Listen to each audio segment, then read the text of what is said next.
Gente, coube a mim a honrosa tarefa de apresentar o professor Cícero Thiago. Ele hoje em dia é professor do Colégio Cristos em Fortaleza e do Colégio SEV no Piauí. O Cícero, ele é um apaixonado, não só por matemática, como por Olimpíadas de Matemática. Os alunos do Cícero, todos, são extremamente privilegiados, porque o Cícero tem um olhar sobre o aluno que já é transformador. O próprio olhar do Cícero sobre o aluno já é transformador, porque o aluno sabe que tem alguém ali totalmente interessado e dedicado a que ele melhore. E é alguém que estuda muito, todo dia, matemática, que é a paixão dele. Então, eu não sei o que mais dizer, além de aproveitem muito Cícero Thiago. Acho que esse microfone está funcionando. Acho que não. Tem que tirar do mute. Tirou? Vê aí. Não?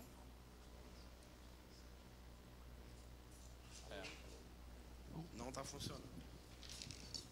Bom, deixa ele ajeitar o microfone aqui, pessoal.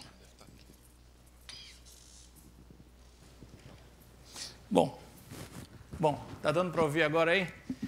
Então, eu sou o Cícero, tá? O Luciano já fez uma apresentação aí maravilhosa, até exagerou um pouquinho aí, né?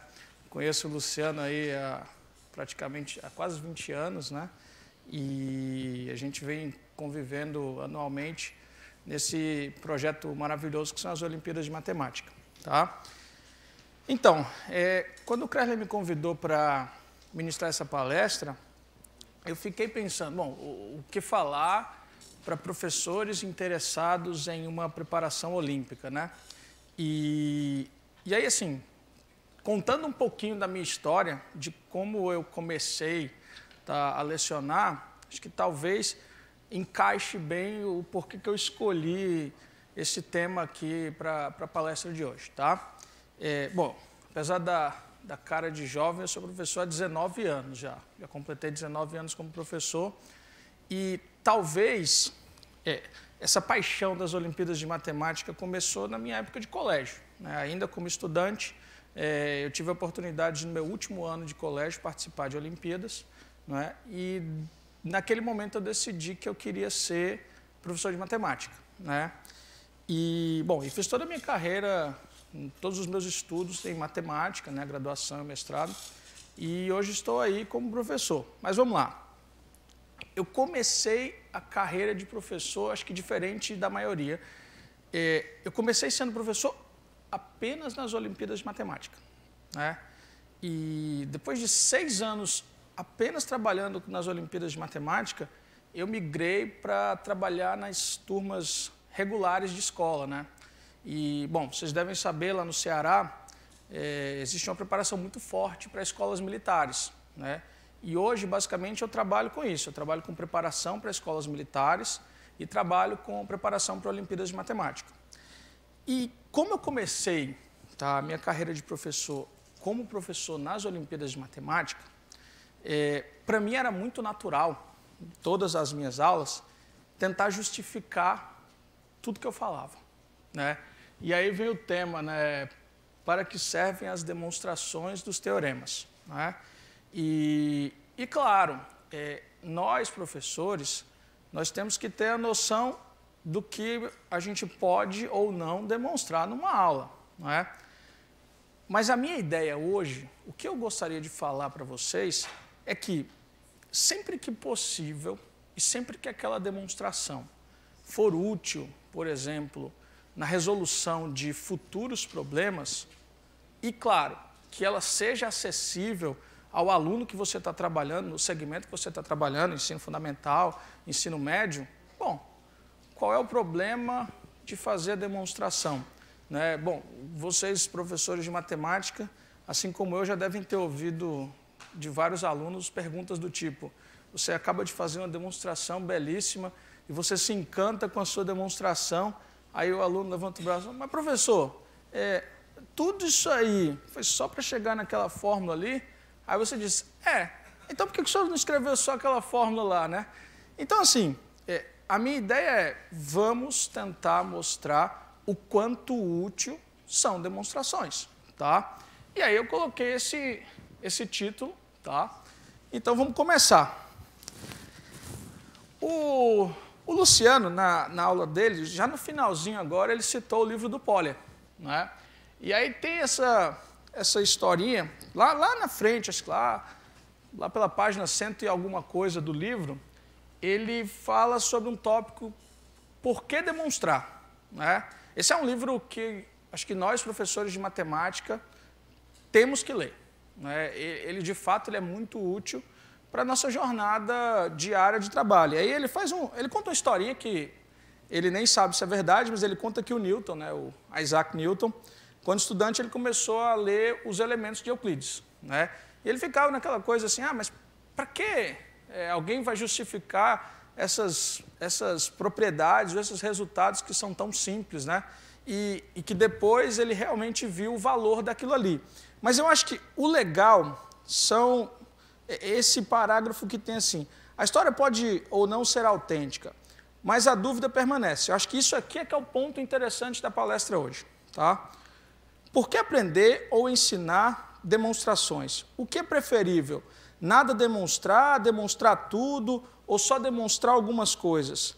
Se somente algumas coisas, quais delas? Por exemplo, ninguém aqui vai demonstrar numa aula, mesmo que seja numa aula de Olimpíada de Matemática, numa turma que já está quase indo para IMO, ninguém vai demonstrar o teorema fundamental da álgebra. Eu, particularmente, vi a demonstração desse teorema umas 2 vezes na vida e certamente eu não sei reproduzir numa aula, tá? Então, assim, a gente tem que demonstrar aquilo que é acessível, mas eu acho que é válido, às vezes, mesmo que, por exemplo, determinado resultado, determinada demonstração não esteja ao alcance dos alunos pelo conhecimento que eles têm naquele momento, eu acho que é válido você jogar algumas ideias do que, por exemplo, é a demonstração. Sei lá, aquelas sementinhas que você vai jogando, bom, em alguma hora elas vão ter um valor muito grande para os alunos, né? E aí eu também poderia mudar o tema da minha palestra, né? Eu escolhi para que servem as demonstrações dos teoremas, mas a minha aula de hoje é uma aula também de geometria plana. Eu escolhi 3 problemas de geometria plana. Eu acho que, quando o Krerle me convidou, eu não li o e-mail que ele mandou com atenção, e eu soltei uma lista, eu acho que foi muito legal, porque eu soltei uma lista com muitos problemas, tá? E eu soltei uma outra lista de 3 problemas para que vocês trabalhem hoje à tarde. Eu acho que a primeira lista que eu soltei tem uma introdução teórica, tem algumas coisas e tem 14 problemas. Desses 14 eu vou resolver 3 agora com vocês, tá?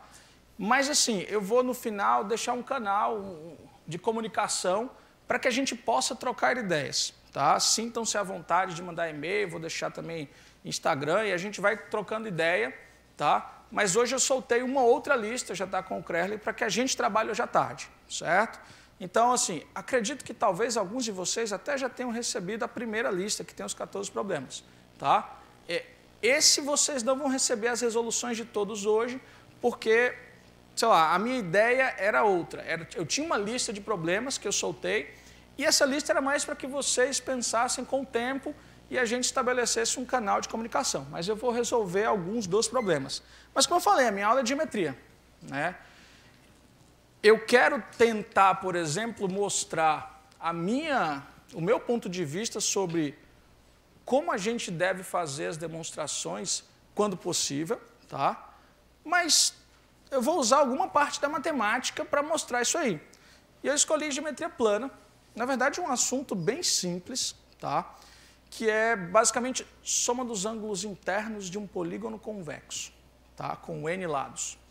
Eu vou definir, por exemplo, vou dar uma definiçãozinha do que seria um polígono convexo e vou mostrar uma possível demonstração de um resultado que eu vou apresentar e logo depois a gente vai ver o quanto valiosa vai ser essa demonstração para 2 exercícios que a gente vai fazer aqui. E a definição que eu vou dar de polígono convexo ela também vai ter muito valor na resolução de um outro problema. Então, vamos lá, eu vou colocar aqui na lousa agora, na lousa não, ali na apresentação, né, duas coisinhas. Lá em cima ele está dizendo a definição, tá, do que seria um polígono convexo, certo? Então, a definição de polígono convexo, né, eu vou usar aqui um pouquinho de giz. Eu até tentei fazer uma aula onde a gente usasse só uma apresentação, mas eu acho que com um professor de matemática é difícil ficar só nesse negócio, a gente precisa ir para a lousa, né, tem que pegar no giz, então assim, não dá, eu não consigo, então eu vou pegar no giz e vou escrever um pouquinho.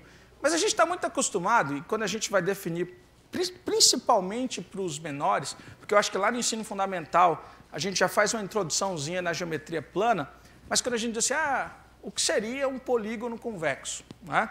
Aí a gente faz um desenho, sei lá, de um determinado quadrilátero, e a gente diz assim, olha pessoal, isso aí é a representação de um polígono convexo, mas o que caracteriza isso aí? O que eu preciso dizer para que de fato ele seja convexo? Né? Aí você diz assim, olha, um polígono será chamado de convexo se quaisquer dois pontos que você escolher no interior desse polígono, quaisquer dois pontos que você escolher no interior desse polígono, o segmento que os une está inteiramente contido no polígono. Essa é uma definição que a gente dá, é uma definição correta do que seria um polígono convexo.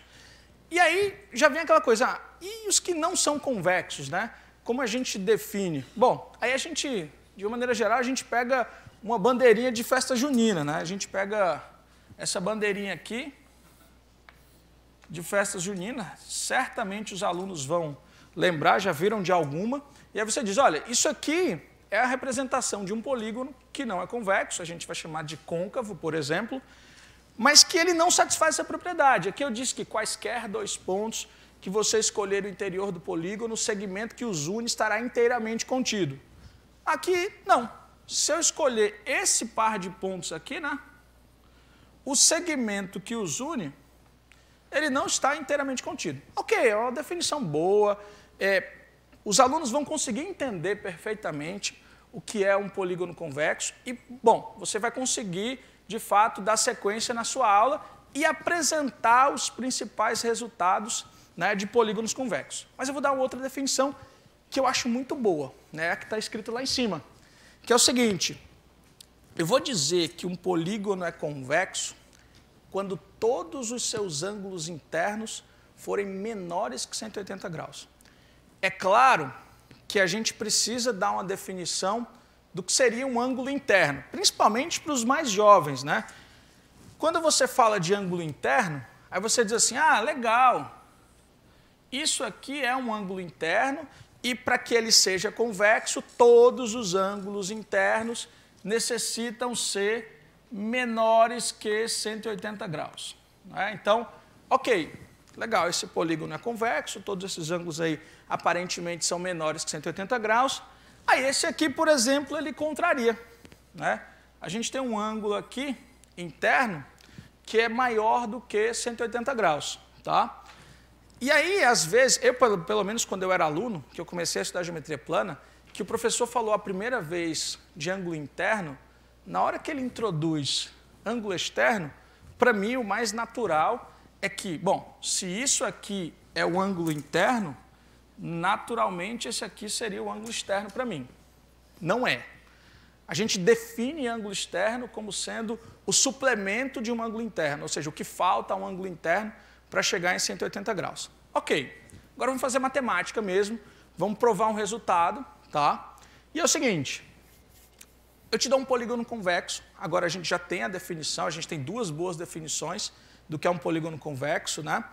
Mas eu te dou um polígono convexo e eu também falei o que seria um ângulo interno, tá? E eu gostaria de encontrar a soma, né? A gente vai mostrar que a soma dos ângulos internos de um polígono convexo com n lados depende desse n. Né? A gente consegue expressar isso aí em função do n. Aí qual que é a ideia de demonstração? Bom, está feito lá em cima, mas eu quero pegar no giz. Então a gente, sei lá, faz uma ilustração aqui, uma representação do que seria um possível polígono convexo.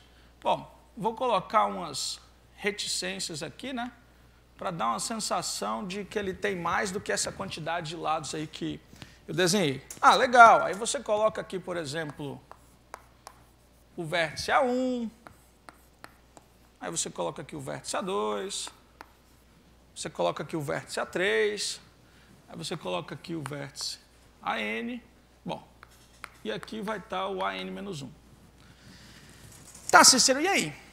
Como é que a gente demonstra? Bom, muita gente, por exemplo, escolhe um vértice, né, e a partir desse vértice traça diagonais que partem dele, né, conta a quantidade de triângulos que tem nesse polígono que você gerou, né, que você, na verdade, particionou, e aí usa a fórmula que a gente já conhece da soma dos ângulos internos de um triângulo, que é 180 graus. Só voltando um pouquinho para a fórmula dos ângulos internos, da soma dos ângulos internos de um triângulo, no livro do Poli, exatamente nesse ponto aí, ele toca num detalhe interessante, né?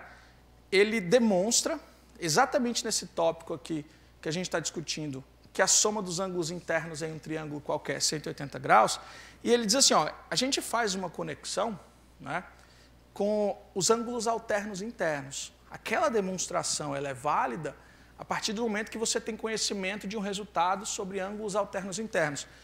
Só que justificar, por exemplo, que você tem duas retas, RS, traça uma transversal, justificar que as retas são paralelas se somente se alfa igual a beta, isso é profundo, isso é não trivial. Então você já começa a deixar a sua aula, talvez com um nível um pouco maior, se você partir para cá. Mas se você partir do princípio, ok, os alunos já sabem que se as retas são paralelas, esses ângulos são iguais, você consegue dar a demonstração da soma dos ângulos internos, tá? Mas ok, vamos voltar para cá. A minha demonstração é diferente do que eu comecei a falar, né? Eu disse assim, ó, algumas pessoas escolhem um vértice, traçam diagonais, contam a quantidade de triângulos, né? Sabe que a soma dos ângulos internos em um triângulo é 180 graus, mas eu quero mostrar, apresentar uma demonstração que será imensamente útil, tá? Em dois problemas que a gente vai fazer. Eu vou escolher um ponto qualquer no interior do polígono. E chame-o de P. E aí eu vou ligar esse ponto para todos os vértices. A gente liga para cá, a gente liga para cá.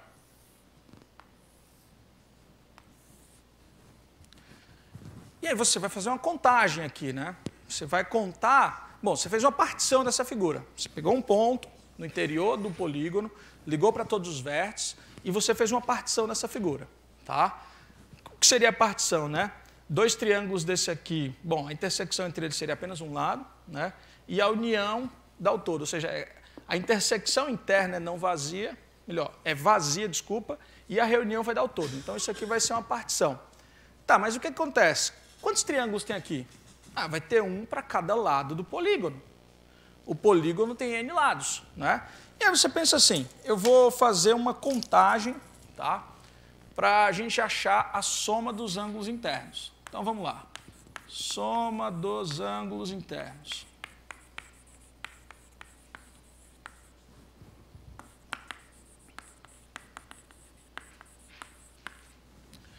Sei lá, chama essa soma de SN, tá? Foi proposital colocar aquele N porque a minha soma vai depender desse N, tá? Mas eu falei, olha, pessoal, na hora que eu fiz essa construção, eu gerei N triângulos. E a gente sabe que a soma dos ângulos internos em um triângulo é 180 graus. Ah, então o que vai acontecer? A soma dos ângulos internos vai ser N vezes 180 graus. Pois é. Não. Aí tem um erro. O que acontece, né? Mas tudo bem, a gente está no caminho. A gente está no caminho, tá? O que acontece? Esse ângulo aqui, por exemplo, esse aqui vai ser o meu primeiro triângulo, que tem vértices A1, A2 e P. Eu falei que eu ia somar os ângulos internos de todos os triângulos com a ambição de chegar na soma dos ângulos internos do polígono, tá? O problema é que isso aqui não é a representação da soma dos ângulos internos do polígono. Tem um furo. Por quê? Vamos lá. Ok, esse triângulo aqui, esse ângulo aqui, ele dá a sua contribuição para a soma, não é? Esse ângulo aqui, ele também dá a sua contribuição para a soma dos ângulos internos do polígono, que é onde eu quero chegar. Pois é, mas esse cara aqui, ó, ele não contribui. Apareceu, digamos, um intruso aí, né? Então, o que que acontece? Todos esses ângulos aqui, que são adjacentes aos lados aí do polígono, eles dão a sua contribuição para a soma dos ângulos internos do polígono. Porém, esses ângulos aqui, que aparecem em volta do ponto P, tá? Eles não servem, né? Na verdade, eles estão contribuindo para eu achar um valor maior, né? N vezes 180 graus é um valor maior do que a soma real dos ângulos internos desse polígono. Tá, mas olha que interessante, né? Quando você for... Bom, então agora eu vou fazer o seguinte, eu vou começar a retirar, né? Eu vou retirar esse ângulo, a medida desse ângulo, eu vou retirar a medida desse ângulo, eu vou retirar isso aqui, eu vou retirar isso aqui, né? Bom, e aí eu vou retirando tudo. E quando eu retirar tudo, né? Eu retirei, na verdade, um ângulo de 360 graus, né? Então, esse ângulo aqui é o ângulo de 360 graus. Portanto, quando a gente retira esse 360 graus, tá? A gente chega na fórmula real. Qual é a nossa fórmula? Bom, a gente pode colocar 180 graus em evidência. Então, isso aqui fica 180 graus vezes n menos 2. E aí a gente chega na fórmula que eu queria. Aí você vai dizer, muito simples, legal isso aí. Acredito eu que bastante acessível, por exemplo, até para você mostrar a um aluno de ensino fundamental. Eu não fiz nada de muito sofisticado, né?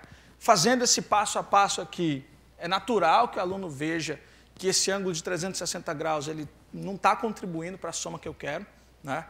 Mas a pergunta é, o quanto de valor a gente tem nessa demonstração, tá? Eu vou propor agora 3 problemas para a gente pensar, certo? E os 2 primeiros eu vou usar fortemente a demonstração desse resultado, certo? Bom, eu vou ler com vocês o primeiro, eu vou fazer um passo a passo, né? Como a aula ela é curta, a gente não tem um tempo tão grande, eu queria abrir um espaço também para trocar ideias com vocês no final, eu vou fazendo aos pouquinhos e mostrando a ideia, tá, das resoluções e mostrar o quanto que serviu ou quanto que servirá, por exemplo, essa demonstração. Então, legal. Deixa eu fazer aqui, deixa eu apagar um pouquinho aqui e ganhar um pouquinho mais de espaço. Esse primeiro problema, ele apareceu numa Olimpíada de Matemática. A Olimpíada de Matemática do Colorado, tá? E o enunciado é bem interessante, ó, né? Eu acho, só voltando, antes de fazer o problema, sabe o que eu proporia, por exemplo, numa aula, sei lá, você vai começar a falar, você vai começar uma aula de Olimpíada de Matemática com esse tópico, né? E ao invés de você começar, olha, vamos primeiro demonstrar esse resultado e blá, blá, blá, blá, blá, blá, sabe como eu começaria essa aula? Eu proporia como um problema motivação. Pessoal, pensem do jeito que vocês acharem melhor nesse problema 1. Deixa os alunos pensando lá um pouquinho, não é? E depois a gente insere a demonstração e faz a conexão entre a demonstração e o problema. Certamente o valor para os nossos alunos vai ser grande. Porque olha que interessante, eu vou ler o enunciado aqui com vocês, né? Para sua festa de aniversário de 100 anos, George convidou 202 amigos. Eles lhe presentearam com um bolo de aniversário retangular, com, é claro, 100 velas sobre ele. Só que as velas foram dispostas de uma maneira interessante, ó. Tais que não existem 3 velas, ou 2 velas e um canto do bolo. O que ele está chamando de canto é o vértice, tá? Porque o bolo é retangular. Então, ou 2 velas e um canto do bolo, ou uma vela e 2 cantos do bolo sobre uma mesma reta. Então, vamos lá. eu vou fazer um desenho aqui, tá? Vou ilustrar. Isso aqui é o problema 1. O bolo do George, ele é um bolo retangular.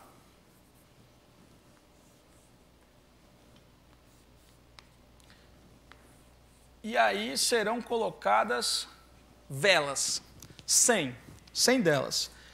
Mas as velas serão dispostas da seguinte maneira, sei lá, vou colocar uma vela aqui, vou colocar uma vela aqui, uma outra vela aqui, por exemplo, sei lá, mais uma aqui. O que ele quis dizer aqui?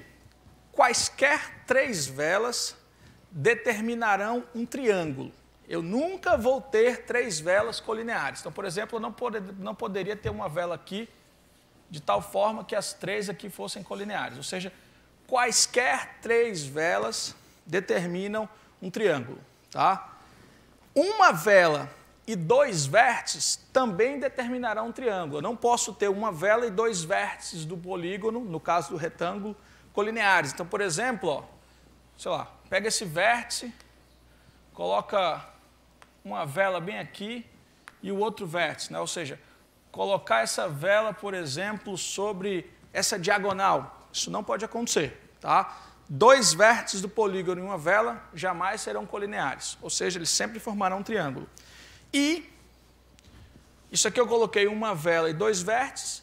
2 velas e um vértice também não são colineares. Então, por exemplo, eu não poderia ter essa configuração aqui, né?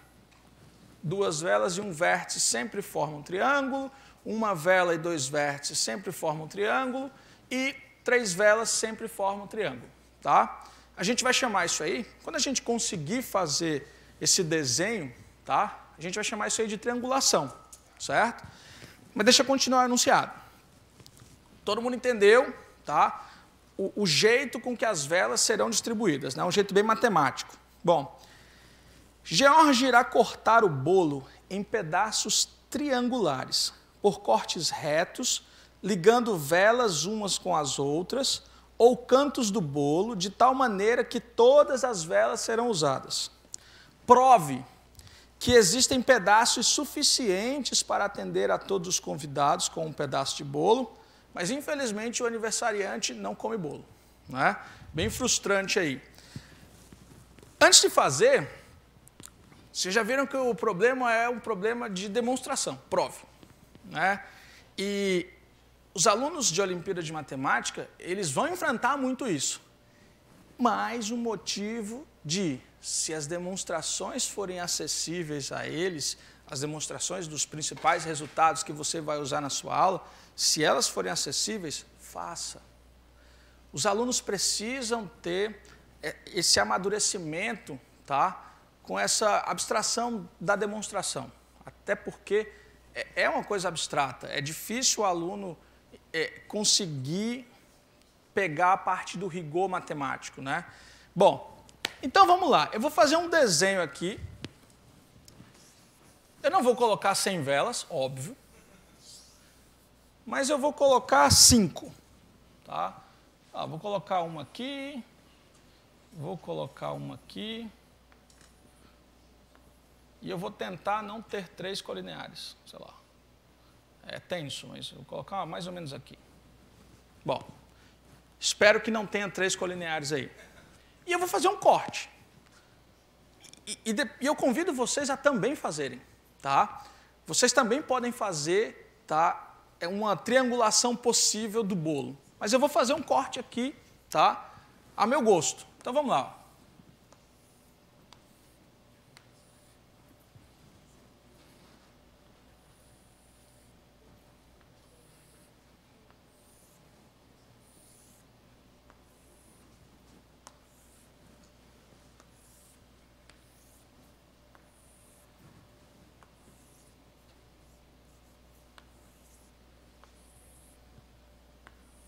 Pronto.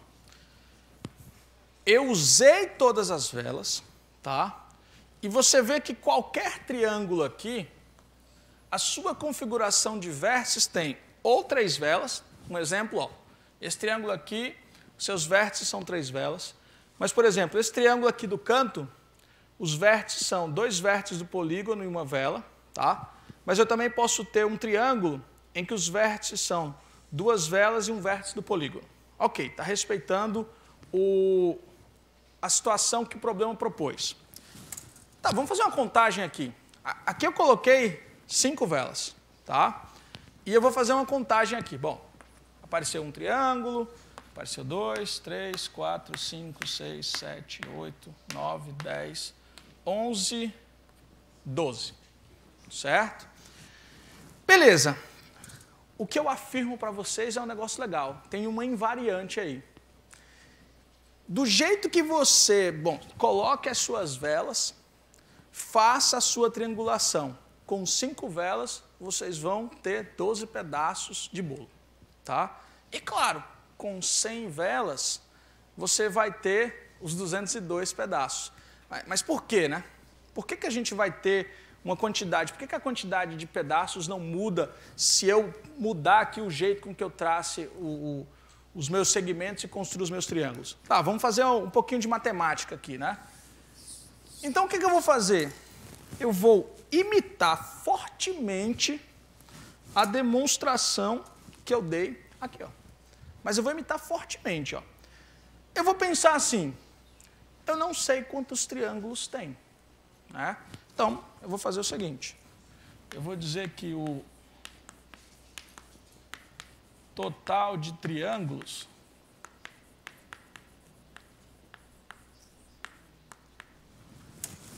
é T.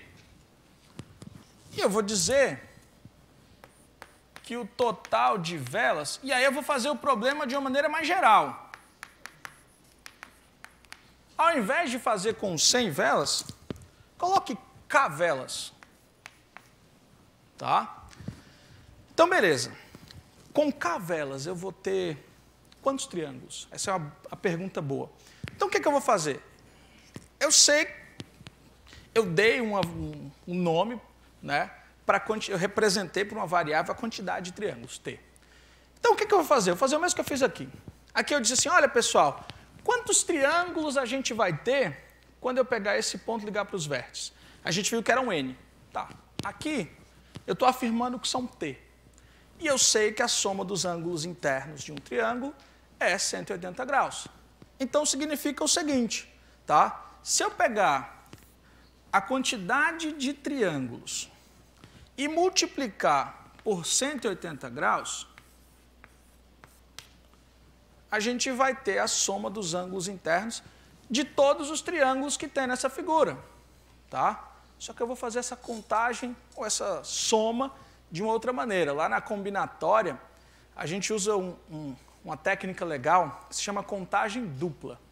Isso é uma coisa legal em combinatória, que é você tem um determinado problema combinatório e você analisa de mais de um ponto de vista. Você conta a mesma coisa de 2 maneiras diferentes, com o objetivo de você chegar em identidades combinatórias. Tá? Isso é extremamente útil. Então, aqui eu vou fazer o seguinte. Ok, aqui foi uma maneira muito fácil de calcular a soma dos ângulos internos de todos os triângulos. Eu peguei a quantidade de triângulos e multipliquei por 180. Só que agora eu vou fazer o seguinte. A mesma coisa que eu fiz lá. Ó. Você pensa assim, esse ângulo bem aqui desse triângulo, ele vai dar a sua contribuição. Esse ângulo bem aqui, ele também contribui. Esse aqui também contribui, esse aqui também contribui. Mas quando eu somo, por exemplo, esses 4 ângulos que apareceram aqui, eu sei que a soma deles é 90 graus, porque é um dos ângulos internos do meu retângulo. Tá? Então, peraí. Na hora que eu for realizar essa soma, você está vendo claramente que aparecerão os 4 ângulos de 90 graus do meu retângulo. Então, vai aparecer aqui um 4 vezes 90 graus. Certo? Só que a gente tem agora aquela situação lá do ângulo em volta do ponto interno. Que eu disse, olha, esses ângulos aqui, eles não contribuem para a soma dos ângulos internos do polígono. Verdade. Só que eu vou usar a mesma ideia agora. Eu vou olhar para a soma dos ângulos em volta de cada vela. E em volta de cada vela, a soma dos ângulos é 360 graus. Então, vai aparecer um 360 graus aqui, vai aparecer um outro aqui. Para cada vela, a gente tem um ângulo de 360 graus. Mas eu sei que o total de velas é K.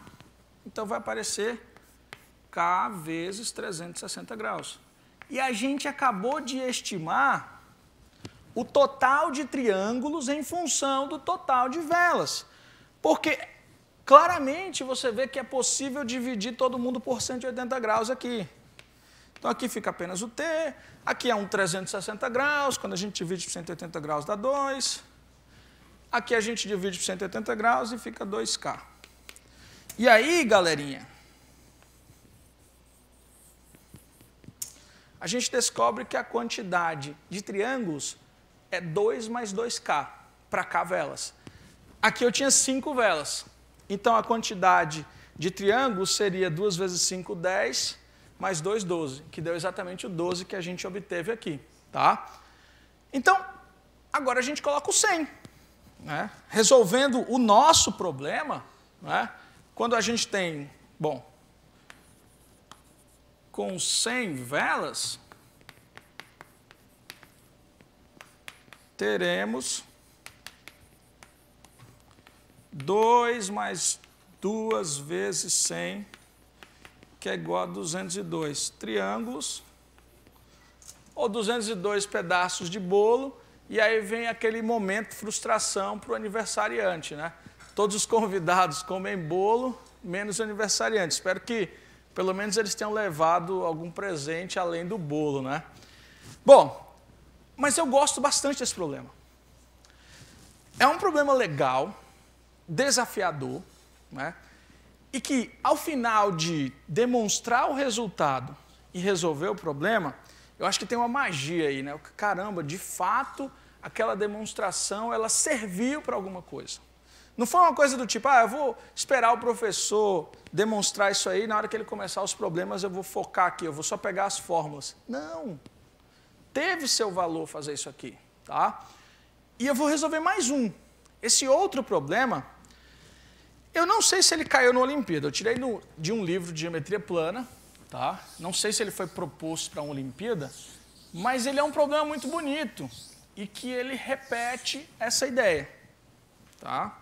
Que é o seguinte. Problema 2, né?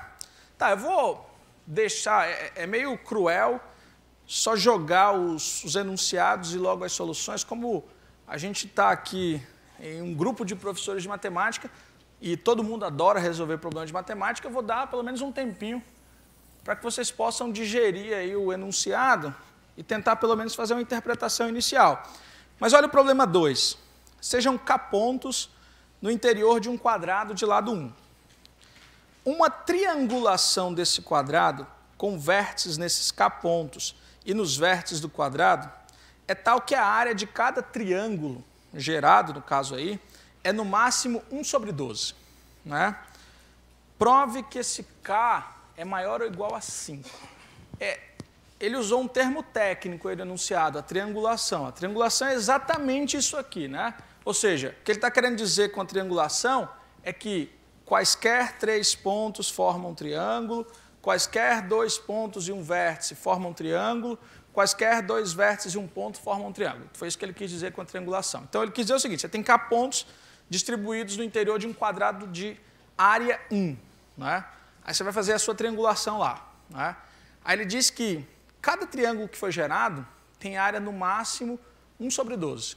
Tá? Ele quer que você prove que esse K é maior ou igual a 5. E aí talvez uma coisa mais desafiadora ao final do problema. Encontrar um exemplo, tá, de triangulação com o valor mínimo, tá? No caso aí o 5. Isso é uma parte mais desafiadora. Então, sei lá, 2 minutinhos aí vai para você pelo menos fazer o esboço da situação, sei lá, talvez imitar as ideias aqui que a gente trabalhou. Então, deixa eu colocar aqui. Problema 2.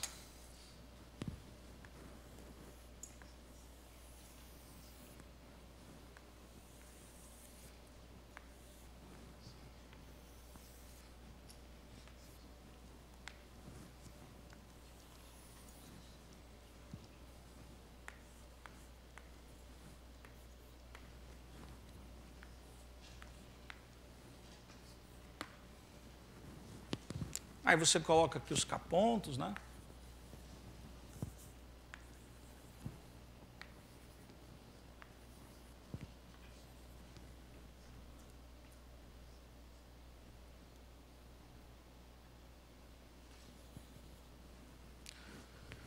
Coloquei 5 de novo, né? Mas tem uma outra coisa no problema. O problema anterior, ele já pelo menos nos diz uma coisa. A quantidade de triângulos a gente já sabe em função desse K. A quantidade de triângulos vai ser 2K mais 2. Tá? Essencialmente é a mesma conta, né? Ali a gente tinha um retângulo, aqui a gente tem um quadrado, mas o que importa é que a soma dos ângulos internos das duas figuras é o mesmo. Tá? É a mesma. Então, ok. A gente já sabe pelo problema anterior.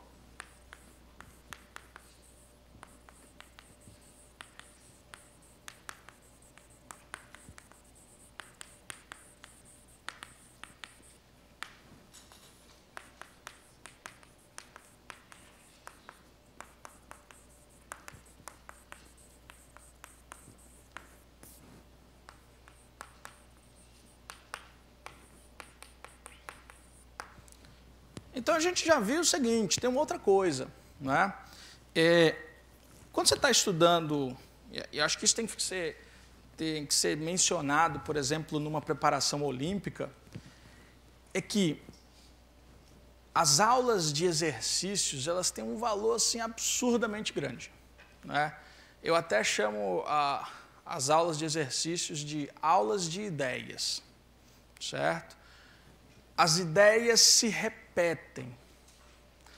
Às vezes você está numa Olimpíada de Matemática, você olha para um problema e diz assim, caramba, eu já vi algo muito parecido com isso. Pois é, às vezes o cara que inventou o problema, certamente ele às vezes, muitos problemas assim, talvez o Luciano possa confirmar o que eu vou dizer aqui, é que às vezes você está pensando num determinado problema, você está horas lá debruçado no problema e não sai, e aí, de repente, você acha um resultado que não resolve o problema, mas, pô, esse resultado aqui é legal pra caramba. Isso aqui dá um problema. Pronto, acabou de surgir um problema. Tá? Então, o que eu quero dizer aqui, ideias se repetem.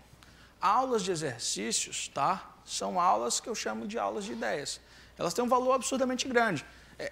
Principalmente quando o aluno chega no nível de ir para a Olimpíada Internacional, as aulas finais, assim, acho que o ciclo final de preparação, essencialmente são aulas de problemas com ideias legais. Né? Eles já têm uma bagagem considerável de teoria, eles já estudaram bastante coisa, e o que a gente vai apresentar para eles são ideias. Tá? Pô, esse problema aqui, esse teorema aqui, ele dá uma ideia legal para fazer tal coisa. Então, assim, aulas de exercício têm um valor muito grande. Então, às vezes, os alunos, por exemplo, chegam numa aula de Olimpíada e eles acham uma aula estranha. Estranha como? Ele entra, o professor entrega uma listinha de problemas. Ó, pessoal, vamos lá. Passa 5 minutos pensando nesse problema 1 aí, tá? E a aula basicamente se resume a isso. Vamos pensar em problemas muitas vezes distintos, com ideias diferentes, mas que a gente ganhou ao final de 100 minutos ou 150 minutos, uma quantidade de ideias gigantescas. Né? Então, assim, é um tipo de aula que tem um valor muito grande. Se você vai iniciar um projeto olímpico, tá? As aulas de teoria são importantes, claro, mas as aulas de problemas são muito importantes. E sempre que acontecer isso aqui, pessoal, lembra, ó, tem uma conexão com aquele problema que a gente fez lá, o problema do bolo do aniversário do cara que tinha 100 anos. Né? Pois é, eu simplesmente peguei de presente aqui o resultado do problema anterior. Né? Eu sei agora que com K pontos, tá, o total de triângulos vai ser 2K mais 2. Certo? Pronto. Agora o problema muda. A gente vai ter que introduzir a historinha da área. Né? Então, o que eu vou fazer? Nessa partição de 2K mais 2 triângulos, tá, eu vou dizer que aí, sei lá, representará, vou colocar assim, aí vai ser igual a área do triângulo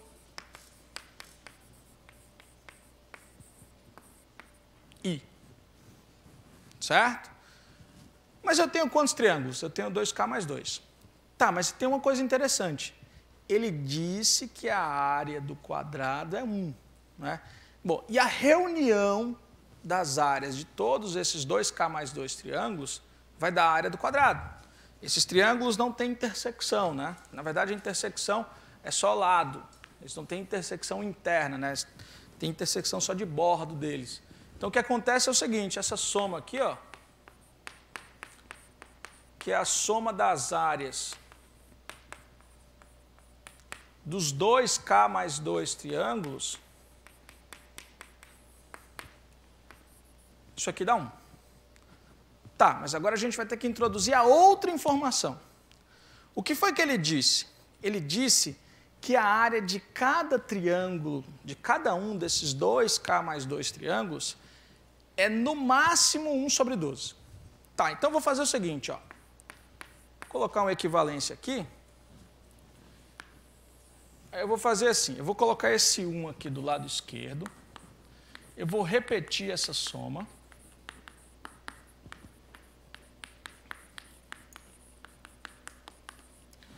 Mas eu vou agora usar o que ele falou.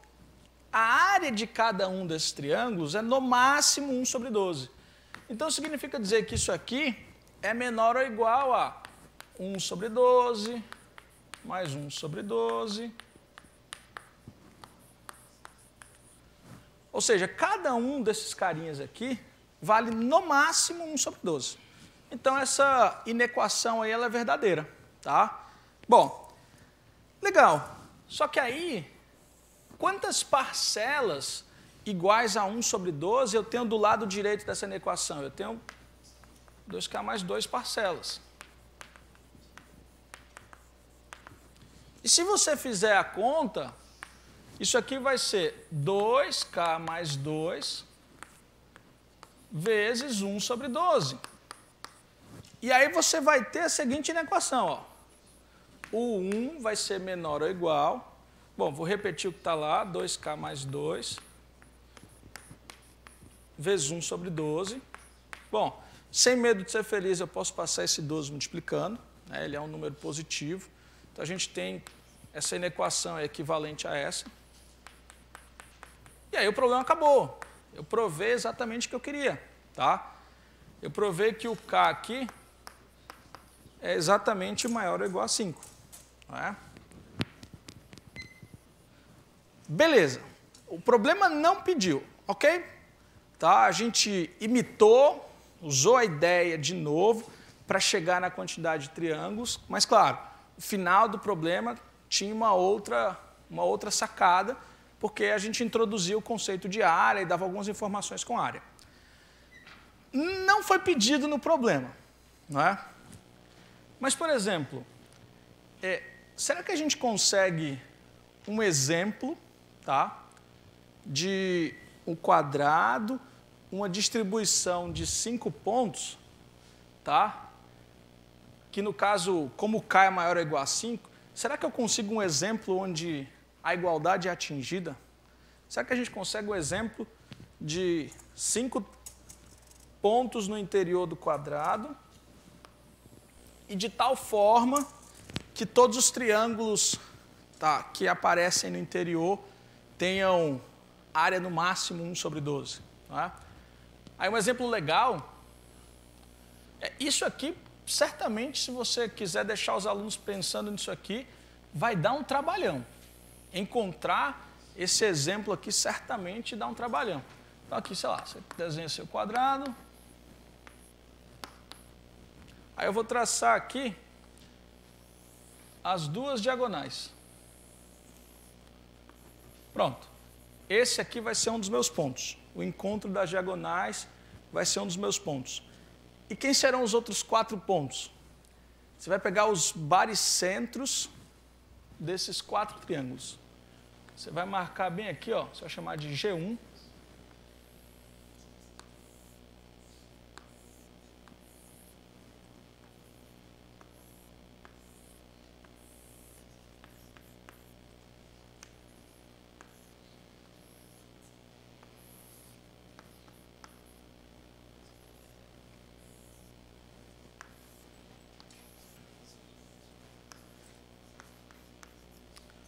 você tem exatamente 12 triângulos e todos eles têm área 1 sobre 12. Aí você faz uma conexão já com outro resultado, né? E aí você pode gastar um tempinho também dizendo, pessoal, se você tem um triângulo qualquer e você traça as 3 medianas, um resultado muito legal é que esses 6 triângulos aqui todos têm a mesma área, né? Claro, e consequentemente, se os 6 aqui têm a mesma área, né, esses 3 aqui eles têm a mesma área. Aqui a justificativa, né, por exemplo, esses 2 vão ter a mesma área, porque esses 2 triângulos aqui têm a mesma base e a mesma altura relativa à base. Aí você faz a mesma coisa para esse e para esse aqui. Então, como esses 2 são iguais, então esses 2 vão ser iguais, né? E aí você acaba provando dessa forma, seguindo essa linha de raciocínio, que os 6 triângulos têm a mesma área. E aí aqui está um exemplo. A gente conseguiu um exemplo de colocar 5 pontos, né? E que a gente tem exatamente todos os triângulos com área 1 sobre 12. Né? Esses 12 triangulinhos que aparecem aí, a área de cada um deles é 1 sobre 12. Tá? Esses caras são os baricentros, tá? G1, G2, G3 e G4 são os baricentros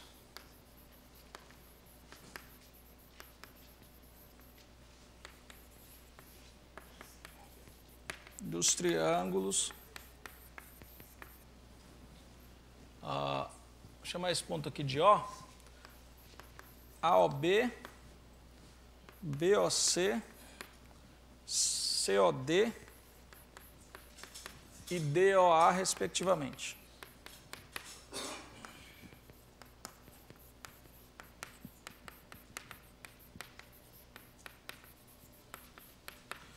Mas olha que legal. Percebam que a gente fez 2 problemas com um grau de dificuldade, considero de médio para alto, tá? E que a gente usou basicamente uma ideia muito simples, tá? A gente demonstrou o resultado que a gente queria demonstrar da nossa aula e a gente fez 2 problemas muito legais, tá? É diferente, por exemplo, de você... pessoal, demonstrei aqui, a gente sabe que a soma dos ângulos internos de um polígono convexo com n lados é n menos 2 vezes 180 graus. Vai lá, pessoal, calcula a soma dos ângulos internos agora de um pentágono, de um hexágono, de um heptágono. Aí o aluno vai olhar para você e vai perguntar, esse cara está me achando com cara de calculadora. Não tem graça nenhuma. Você submete ao aluno a fazer uma conta que, assim, você sabe que ele vai conseguir fazer e que não teve nenhum ganho. Certamente ele vai para casa dizendo, pô, que resultado chato, que resultado inútil, que aula chata eu acabei de ter. Então, assim, o legal é você oferecer problemas desafiadores. Eu já tive 15 anos e quando eu tinha 15 anos, um professor meu de matemática, ele disse assim, olha pessoal, eu ofereço um lanche, você vai comprar aqui na lanchonete, eu compro na lanchonete da escola, quem resolver esse problema aqui? Aí ele propôs um problema lá que muita gente conhece como triângulo russo. Não é? Eu apelidei carinhosamente de o triângulo maldito, porque ele amaldiçoou os meus 15 anos. Né? Na verdade, o intervalo de tempo entre os 15 e os 16 anos, porque eu pensei fortemente nesse problema e não fiz. Não é? Mas assim, pessoas de 15 anos, jovens, eles se sentem desafiados.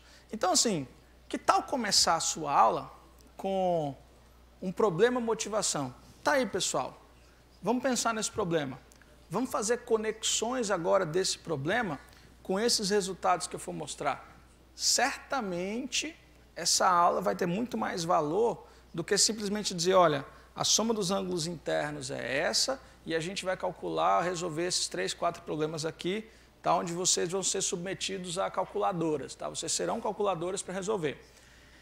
Então, ok, com essa ideia da demonstração, eu acho que eu convenci vocês que existem problemas legais e que, de certa forma, teve sim valor fazer aquela demonstração daquela forma. O terceiro exercício, ele sai, tá, dessa linha. Mas aí, eu vou voltar. Aí eu coloquei na lista de 14 problemas outros problemas parecidos com esses aqui, tá?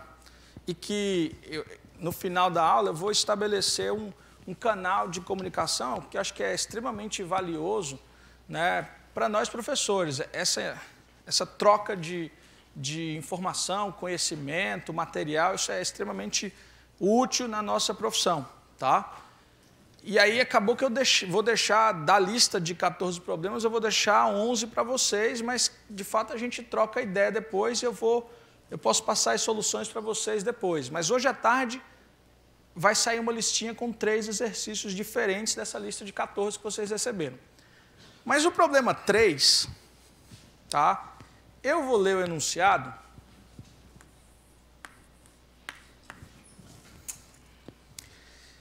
E depois eu vou voltar um pouquinho aqui os slides para a definição que eu dei de polígono convexo, né?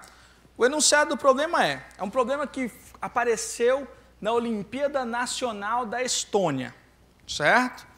Bom, os ângulos de um eneágono convexo são alfa, 2α, até Nα, certo? Até N vezes alfa. Determine todos os valores possíveis de N e os valores correspondentes de alfa. Legal. Então, a gente tem um polígono com N lados, convexo, tá? E que os ângulos são alfa, 2α até Nα. Ele quer os possíveis valores de N e os possíveis valores de alfa. Se a gente voltar um pouquinho, olha a definição que eu dei. Um polígono é dito convexo se todos os ângulos internos são menores que 180 graus. Eu vou usar fortemente essa definição. Então, vamos lá. O que eu sei? Bom, a gente já ganhou hoje a fórmula da soma dos ângulos internos. Então, vamos somar, né? Quem são os ângulos internos desse polígono? Bom, os ângulos internos, ele disse explicitamente aí. Eles são alfa, 2α, até Nα. Então, ok, vamos somar. Alfa mais 2α até Nα. Bom, eu somei todos os ângulos internos desse polígono, tá? E essa soma é N menos 2 vezes 180 graus, porque sim, a gente já demonstrou isso hoje. Tá, o que dá para a gente fazer do lado esquerdo? A gente pode colocar alfa em evidência. Colocando o alfa em evidência, a gente encontra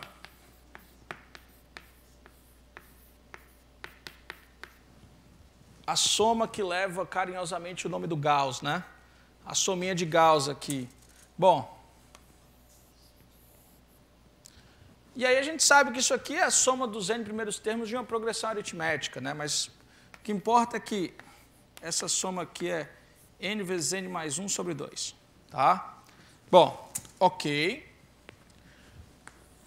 Aí agora a gente tem isso aqui, ó, alfa vezes esse cara aqui. Isso aqui é n menos 2 vezes 180 graus. Como é que eu vou usar a informação que eu dei lá na definição? Tá? Olha aqui, ó.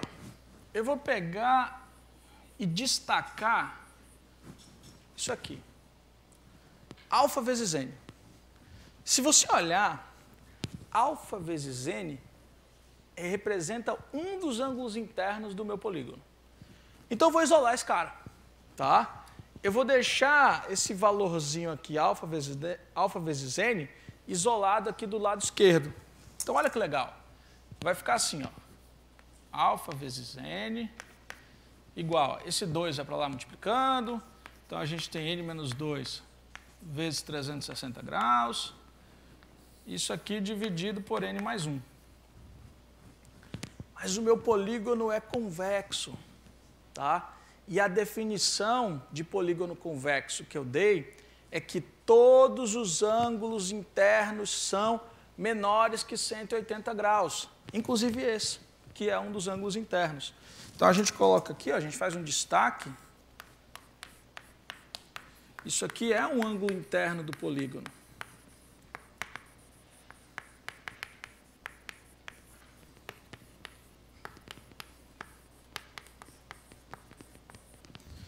Então, como ele é um ângulo interno do polígono, isso aqui tem que ser menor do que 180 graus. E aí,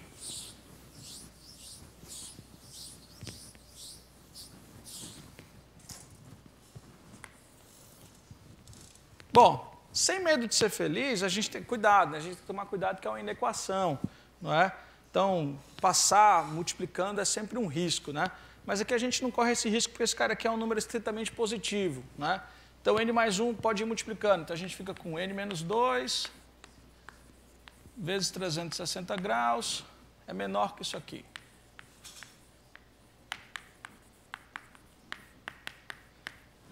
Bom, dá para dividir tudo por 180 graus, né? Então, aqui vai ficar um 2 vezes n menos 2, menor do que n mais 1. Bom, fazendo aqui a propriedade distributiva, né? A gente distribui aqui, e aí a gente obtém 2n menos 4, menor do que n mais 1, e a gente tem isso aqui. A gente achou uma cota superior para o n. O n é menor que 5, tá? A gente está falando de polígono, galera. Polígono convexo. A gente só tem 2 possíveis candidatos ao n, tá? O 3 e o 4. Então, só são 2 casos a serem analisados. O primeiro caso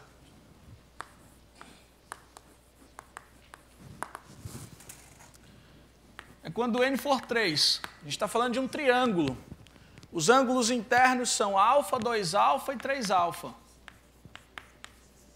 Então, a gente soma tudo, isso aqui vai dar 180 graus. Bom, aqui vai ter 6α, então o alfa é 30 graus.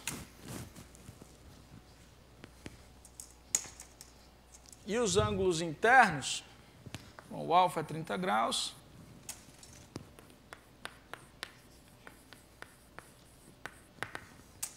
Os ângulos serão 30 graus, 60 graus e 90 graus. E a gente tem também o caso com n igual a 4.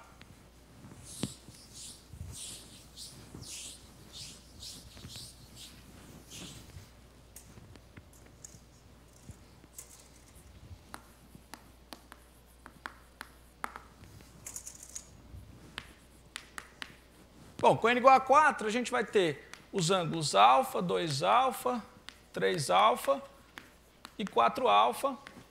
E a soma dos ângulos internos em um quadrilátero, a gente sabe que é 360 graus. Bom, isso aqui vai dar alfa igual a 36 graus, não é? Então, o alfa é 36 graus. E aí, os ângulos do meu polígono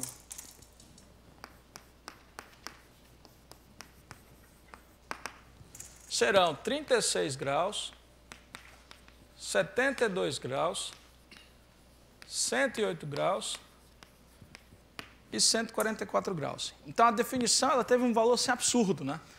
Você pode até passar meio despercebido. O cara define, olha, o polígono convexo é isso e tal, né? Mas olha o quanto de valor que teve essa definição, né? Para esse problema aqui.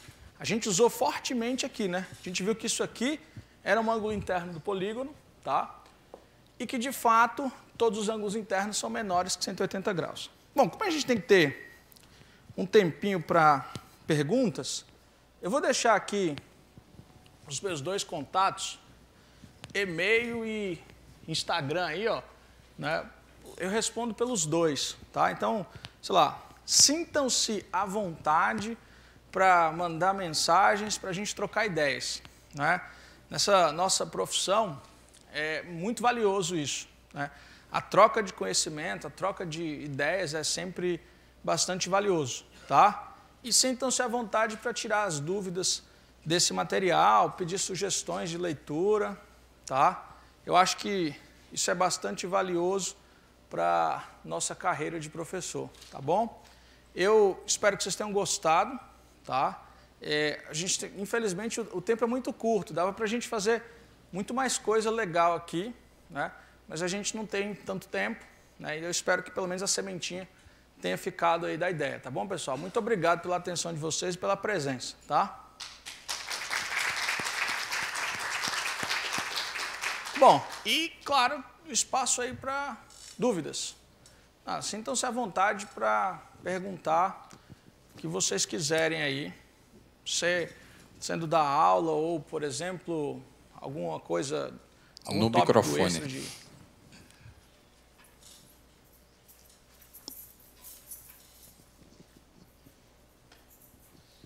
Bom dia, Cícero. Meu nome é Leonardo. Bom dia, Leonardo. Uma coisa que eu estava pensando aqui, eu acho legal, às vezes, fazer 2 demonstrações, né? Sim. Também acho bacana. Então, na demonstração da soma dos ângulos internos de um polígono convexo, fazer aquela outra demonstração que é até mais comum nos livros didáticos, né? Que ele vai dividir em triângulos a partir de um vértice, né? Perfeito. Porque essa demonstração, na minha visão, ela é mais fácil para o aluno entender do que aquela que exige essa outra dividir o triângulo, o polígono N menos 2 triângulos, exige um pouco mais de visão dele, né? Até porque o aluno, às vezes, ele se enrola na contagem dos triângulos, né? A quantidade de triângulos... Ele criar uma linha de raciocínio para generalizar para N. Sim, né? Eu concordo perfeitamente com o que você falou. Se a gente conseguir oferecer mais demonstrações e que sejam acessíveis, ok. É que assim, nesse caso, o que eu quis foi mostrar aplicações imediatas daquele resultado. Mas assim, o que eu acho? O processo de elaboração da aula, ele é um processo extremamente importante, né? Então assim, se você conseguir, o que não é uma missão fácil, hein? Se você conseguir encontrar uma série de problemas, onde cada problema tem conexão direta com algum resultado, maravilha, a aula ficou perfeita, tá? O problema é que essa missão ela é difícil, né? Procurar problemas que sejam exatamente aplicações bonitinhas das ideias, ou que não sejam apenas, por exemplo, aplicações de fórmula, né? Ou seja, que existe uma conexão entre as ideias de demonstração e, de fato, os problemas. Mas, assim, eu defendo fortemente as demonstrações, eu gosto disso, tá? Eu acho que eu fui muito feliz nesse caminho que eu tive, né? Entrar primeiro nas turmas de Olimpíada de Matemática, onde a maioria dos alunos eles querem saber os porquês, né? E depois entrar na sala de aula. Agora, é claro, né? Existem turmas e turmas. Você está numa turma de Olimpíada de Matemática? Legal. Você está numa turma de preparação para escolas militares? Legal. Você está numa turma de preparação para o Enem? Não sei. Será de fato que é importante para eles saber aquela demonstração? Não. Então, assim, é claro que a gente tem que ter noção de onde a gente está, né? E, claro, determinadas turmas, aquilo não vai ser muito interesse. Eles estão, sei lá, preocupados, por exemplo, nos resultados. Mas eu acho que pelo menos as ideias... Quando eu entro numa turma, por exemplo, de preparação para vestibulares tradicionais, por exemplo, o Enem, eu sempre tento esconder, por exemplo, a ideia da demonstração. Eu digo assim, olha, pessoal, a gente vai fazer isso aqui para a gente ganhar ideias caso eu não lembre da fórmula. Então, caso você não lembre da fórmula, olha as ideias aqui da demonstração. Você não joga a demonstração, mas você vai soltando ali as ideias e, de fato, a aula fica bem legal. Mas eu concordo com você perfeitamente, sim, de fazer mais de uma demonstração sempre que possível. Claro, sempre que possível. Bom dia, Cícero. Bom dia a todos. Sou o professor Bruno Viana. Eu queria uma opinião sua a respeito, especificamente de treinamento olímpico. Você acha que vale a pena a gente perder um bom tempo falando de métodos de prova, de indução, de redução absurdo, ou o que é importante mesmo a gente diluir isso nos exercícios, nas aulas, nas demonstrações que a gente faria no cotidiano mesmo de uma aula de preparatório olímpico? Pô, muito boa pergunta. Eu acho que a aula de indução, eu acho que ela tem que ter uma aula específica, porque a indução matemática ela é valiosa, sei lá, na associação com várias áreas, né? Problemas específicos de álgebra, ou problemas de geometria, ou problemas de análise combinatória. Então, sim, acho que uma aula de indução tem que existir. Mas eu também acho válido uma aula, por exemplo, de falar sobre método da contradição, né? Que às vezes tem muitos problemas de existência que você precisa, por exemplo, usar método da contradição. Então, sim. Mas, assim, talvez, se for difícil, por exemplo, montar uma aula com muitos problemas nessa linha, pelo menos jogar as sementinhas em cada aula. Ah, peraí, pessoal, esse problema aqui, a gente vai usar uma ideia chamada método da contradição, que é uma técnica de demonstração extremamente importante. Claro, ela não resolverá todos os problemas, mas ela sim tem seu valor. Tá? Mas eu lembro que, há muitos anos, eu participei de uma semana olímpica, que é a semana que reúne os premiados da UBM, né? E uma das minhas aulas foi exatamente sobre método da contradição. Então, se você for lá no site da UBM, tem as listas, as aulas de semanas olímpicas antigas. Eu acredito que foi em 2006, eu dei uma aula só sobre isso. E aí, assim, eu reuni uns 6 ou 7 problemas que eu achei muito legais, que usavam só método da contradição. E aí eu tentei passear por várias áreas. Mas, sim, eu acho que é válido, sim. Mas a aula de indução, eu acho que ela tem que ser uma aula, porque é uma técnica de demonstração extremamente útil e importante. Então, acho que essa aula tem que existir sempre. Tá? Beleza? Obrigado. Valeu, Bruno.